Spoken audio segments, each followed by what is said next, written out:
Hi friends, இன்றைக்கி நம்ம கொஞ்சம் பெட்ரூம் க்ளீனிங் வீடியோ பார்ப்போம். பெட்ரூம் எப்படி சீக்கிரமாக க்ளீன் பண்ணுறது, டெய்லி கொஞ்சம் கொஞ்சம் சின்னதாக பண்ணோன்னா நம்ம மொத்தமாக க்ளீன் பண்ணும்போது பெரிய வேலையாக இருக்காது. டெய்லி காலையில் எழுந்துச்சி எப்படி பெட்ரூம் க்ளீன் பண்ணுறது அப்படின்னு பார்ப்போம் வாங்க. ஃபஸ்ட்டு என் பெட்ரூமில் ஓப்பன் செல்ஃப் தான், கபோர்டு ஒர்க் பண்ணலை. ஓப்பன் செல்ஃப்னோடனே எல்லாமே கைக்கு தட்டதெல்லாம் பார்ப்போம். இந்த தம்பி பாருங்கள், கொய்யாப்பழம் சாப்பிட்டு வச்சுருக்கான். வெள்ளிக்கிழமை சாமி கும்பிட்டு நான் அந்த பத்தி காமிச்சது வச்சுருக்கேன். இப்படி தான் ஃபுல் அண்ட் ஃபுல்லு நம்ம வீட்டில் எல்லாத்தையும் கை கெட்ட எல்லாமே வச்சுருவாங்க.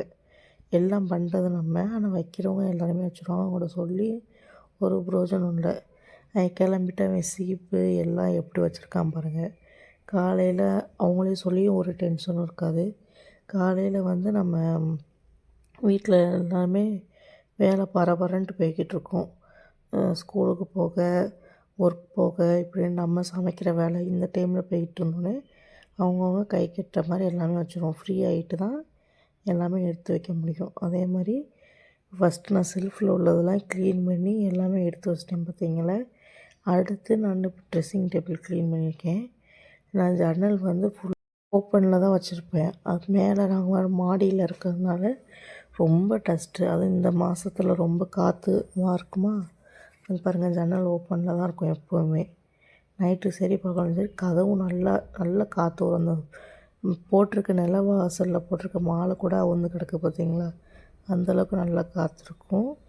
இது தம்பி டிஷர்ட்டு. நம்ம வீட்டில் என்ன குழந்தைங்க இருந்தாலும் குழந்தைங்க எந்த ட்ரெஸ்னாலும் அதை யூஸ் பண்ணி துடைப்போம்னா, அது மாதிரி இது ஆகாத டிஷர்ட் தான். அதை வச்சு நான் துடைக்கிறேன் பாருங்கள். இது மாதிரி நம்ம டெய்லி பண்ணி வச்சிட்டோன்னா கொஞ்சம் நல்லா நீட்டாக இருக்கும். இல்லைன்னா நம்ம குழந்தைங்கலாம் இருக்குது, டஸ்ட் அலர்ஜியாக வரும்.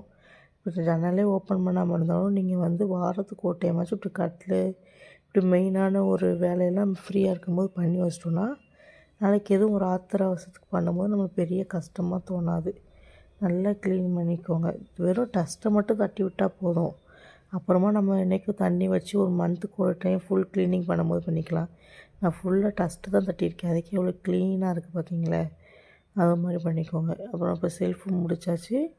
ட்ரெஸ்ஸிங் டேபிள் எடுத்து வச்சு அதை லைட்டாக தொடச்சி வச்சாச்சு. இப்போ நம்ம பெட்டுக்கு போவோம்.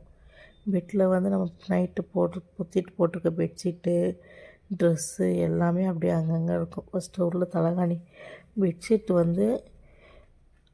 எப்படி 3 days வீக்கில் 1 day, இல்லைன்னா குழந்தைங்களாம் வச்சுருந்தா அது யூரின் போகும் செய்யும்.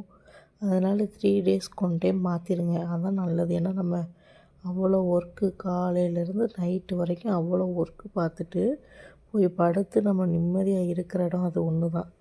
அதனால் அது நல்லா எப்பவுமே க்ளீனாக இருந்துச்சுன்னா தான் நமக்கு நல்லா தூக்கம் வரும்.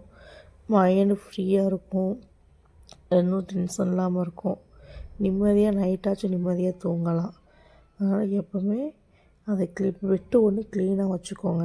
தூங்கும்போது மொபைல் எதுவும் பார்க்காம ஹஸ்பண்ட் இப்போ குழந்தைங்க இருந்தாங்கன்னா அவங்க கூட பேசிட்டு ஃப்ரீயாக தூங்குங்க. இப்போ நான் அந்த பெட் கவர் எடுத்துகிட்டு தலகாணி எடுத்துகிட்டு தூசிலாம் தட்டி விட்டுறணும். தட்டி விட்டுட்டு வேறு பெட் கவர் மாற்றிக்கிட்டு இருக்கேன். இந்த மாதிரி வேலை சின்ன வேலையை நீங்கள் டெய்லி பண்ணிட்டீங்கன்னா நம்ம எதுவும் ஒரு விசேஷ நாள் இல்லை ஒரு மந்த்து ஒன்ஸ் நீங்கள் க்ளீன் பண்ணுற ஆளாக இருந்தீங்கன்னா அப்போது உங்களுக்கு ரொம்ப கஷ்டமாக இருக்காது. கொஞ்சம் லேஸாக இருக்கும். எப்போவுமே நம்ம வீட்டுக்கு யாருனாலும் வருவாங்க. அதனால் நம்ம பெட்ரூமை நல்லா க்ளீன் பண்ணி நீட்டாக வச்சுக்கணும். பெட்ரூமாக இருக்கட்டும், கிச்சனாக இருக்கட்டும், எல்லாமே க்ளீன் பண்ணி வச்சுக்கணும். எப்போவுமே நீட்டாக வச்சுக்கிட்டோன்னா நம்மளுக்கும் நல்லது. அது நம்மளும் ஃப்ரீயாக இருக்கலாம். பாருங்கள், இப்போ அதை கட்டில் தூசி தள்ளி விட்டு பெட்கவர் போட்டோன்னே கட்டிலே அவ்வளோ அழகாக இருக்குது. இது நான் ட்ரெஸ்ஸே துவைக்கலை. ஒரு 4 நாள் ஆச்சு துவைக்கவே இல்லை தொடர்ந்து. அப்படியே இருந்தோடனே அவ்வளோ ட்ரெஸ் சேர்ந்து போய் கிடக்கு. இப்போ அதை மிஷினில் போட்டு விடணும். வெளியில் பாருங்கள் எவ்வளோ காற்று டிக்குதுன்னு பாருங்கள். மரம் பாருங்கள், அவ்வளோ ஒரு காற்று. மிஷினில் போட்டு விட்டேன். எல்லா வேலையும் முடிஞ்சிருச்சு. கூட்டி விட்டாச்சு. அவங்க ரூமே இப்போ எவ்வளோ க்ளீனாக இருக்குது. உள்ளே நம்மளுக்கே ஒரு பாசிட்டிவாக இருக்கும். நம்ம மைண்டு ஃப்ரீயாக இருக்கும். கொஞ்ச நேரம் இருந்து ரெஸ்ட் எடுக்கலாம். ஃபுல்லாக வேலை பார்க்குறதுக்கு கொஞ்ச நேரம் இருந்து ரெஸ்ட் எடுக்கலாம். கொஞ்சம் க்ளீன் பண்ணாலே அவ்வளோ நீட்டாக இருக்கும். இதே மாதிரி நீங்கள் தொடர்ந்து பண்ணுங்கள். உங்கள் வீடு எப்படி இருக்குதுன்னு பாருங்கள். நீங்கள் எப்படி வாரத்துக்கு ஒன்ஸ் க்ளீன் பண்ணுவீங்களா, இல்லைன்னா டெய்லி க்ளீன் பண்ணிடுவீங்கன்னு கமெண்ட் பண்ணுங்கள். லைக் பண்ணுங்கள், ஷேர் பண்ணுங்கள், மறக்காமல் சப்ஸ்கிரைப் பண்ணுங்கள்.